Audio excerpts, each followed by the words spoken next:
Okay, welcome to the first literacy um, lesson of term two. So we're looking at theme and rhyme today. I don't think we looked at this last term, but if we did, a bit of a review. Um, Last term, we definitely looked at participant, process, and circumstance, and that's going to help you understand this a little bit. But I want you to know is participant, process, circumstance is a frame. It's a way of looking at a sentence. There's the person doing something.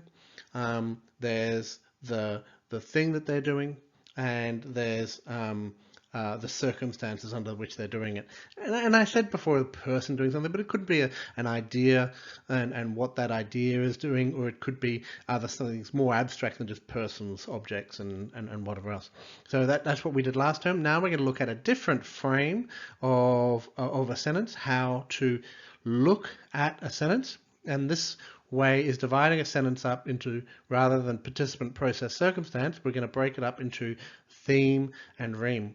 And to show that, we're going to have a look at a few pictures. So this first picture, what I want you to do is I want you to look at um, uh, who is doing what. So from a participant circumstance kind of perspective, we would kind of go um, everything of the noun group all the way up to and including the verb. All right. So I'll give you a moment. You might think about the cat. You might think about this famous political figure. You might think about the sky. You might think about a feeling. I'll give you a moment to do that. Just think about it in your head before we move on. Okay, let's have a look. So options are Donald Trump is, right? That's everything up to and including the verb. The cat smothers, everything up to and including the verb.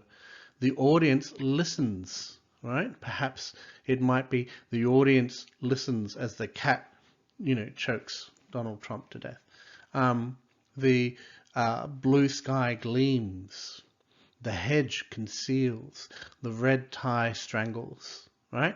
Whatever it is, that has to be everything up to and including the verb. Let's have a look at another one. All right. So I want you to think about, again, everything up to and including the verb. You might want to concentrate on the girl overall. You might want to concentrate on her gigantic, forehead, maybe her pig nose, maybe her pigtails. You can choose something just in your head or out loud if you want to. Everything up to and then including the verb.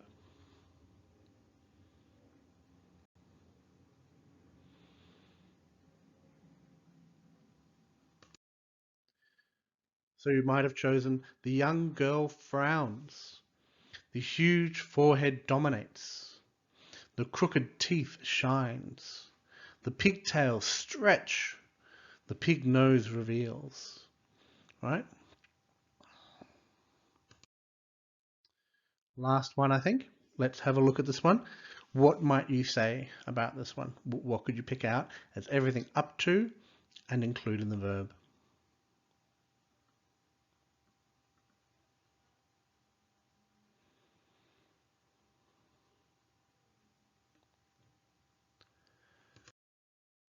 Big Bird cuts.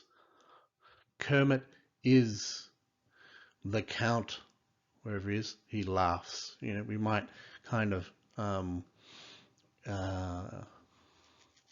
choose those, everything up to and including the verb. So what does this really tell us?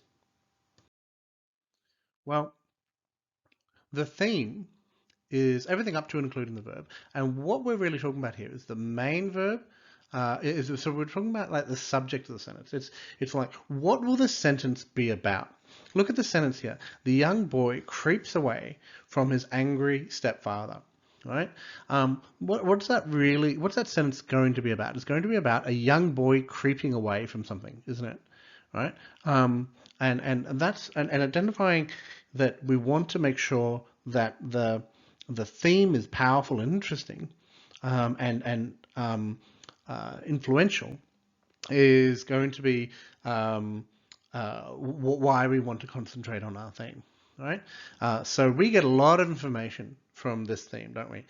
Not only a boy, but a young boy, and he's creeping away, right? He's not just running away, he's not just moving away, he's not just is something, he's creeping away from something. So we're getting a lot just from that first half of the sentence before we even touch the second half. Right? Sometimes there might be more than one verb, right, in the sentence, and you can always identify the main verb because it commands the participant. So if you can identify a participant from last term, then you can figure out the main verb because that's the one that tells the main participant what to do. So the young boy creeps away from his angry stepfather.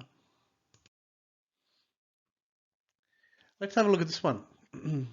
The young boy who crept away from his stepfather never came home, right? Well, we've talked about modifications to sentences. This is a post-modification.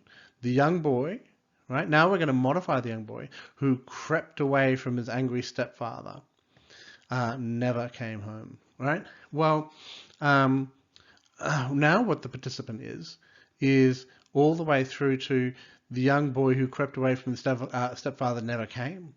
Now it's a really powerful theme, isn't it? The theme is the entirety of the sentence, almost the entirety of the sentence. The only thing we don't know is where he came to, right? Because that's, part of the second part, yeah? But everything up to and including the verb came. This all tells us so much about this sentence.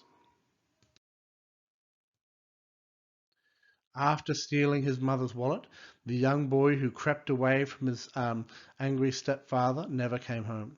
And again, we're adding to it. We're building up this theme. So can you see that this adds sophistication? If we can think about, I've talked to you before about building your nominal groups, building up these powerful nominal groups. If you think about a theme and Rheme again, well, you can think about, well, if we can build up this theme position after, you can do this with the prepositional phrase, with the preposition after.